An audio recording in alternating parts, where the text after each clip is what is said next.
You know, you'll hear even people talking about their spiritualities, like God is the great mystery. God is not a great mystery. Where does it say that God is supposed to be a mystery? A mystery is like a secret. It's something that's hidden. God wants to be openly revealed. God's got nothing to hide. Why would God be the great mystery? You know, we have to start to actually question those spiritualities that even try to make God mysterious. But they'll say, no one will ever know God. Boy, that sounds kind of pessimistic. You know, the teachings that we're talking about is, it's inevitable. You cannot help but know God and know yourself, because it's the most natural thing that there ever could be.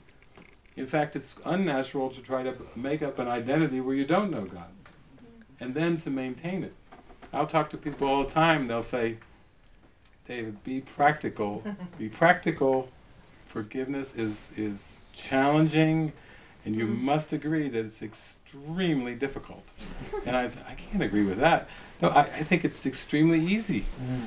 In fact, fighting against the forgiveness is kind of like trying to beat your head against a wall. You know, trying to maintain a personal identity is like trying to learn an impossible lesson. Now, if you were a school teacher, like Celeste, it would be cruel to give children an impossible learning goal. That would be the worst possible thing you could do as a teacher, is give a child an impossible learning goal. I'll tell you right now, the ego is an impossible learning goal. And that's why it is much easier to let it go than it is to keep it. Because if you believe that you can't let the ego go, that you're powerless before it, then all you're doing is you're saying, I believe that in an impossible learning goal, and I believe I can accomplish an impossible learning goal. Almost like trying to put your head through a brick wall. You know, you're free to pound if you want, but you know, that anybody would say you're not going to do that. You're not putting a skull through a concrete wall or a granite wall. And that's why I think what we're doing is we're just turning the tables and saying, no, I can do this. It's inevitable. I can do this. I really can forgive. And it's more difficult for me to resist, you know, the Star Trek, resistance is futile. Like the Borg say, it's more difficult to try to resist it than it is to yield.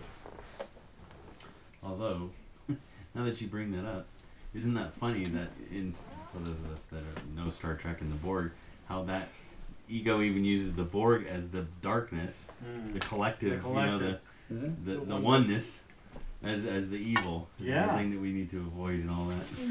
Yeah, well, when I first watched some of those episodes when they came out with the Borg and Picard, it was to me the ultimate comedy, because what I would see was Picard and the Enterprise kind of representing individuality.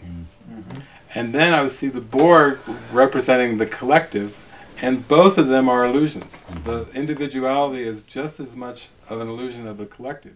In other words, what is the collective but a bunch of individualities all together? They're both constructs. And that's why, to me, I laughed, you know, when I watched that Star Trek episode in movies with the Borg and fighting against the Borg, and the Borg trying to assimilate, and the individuals trying to stop from being assimilated. The line from the Course that came to mind was, truth does not fight against illusions, nor do illusions fight against the truth. Illusions battle only with themselves. The collective is an illusion, and so is individuality.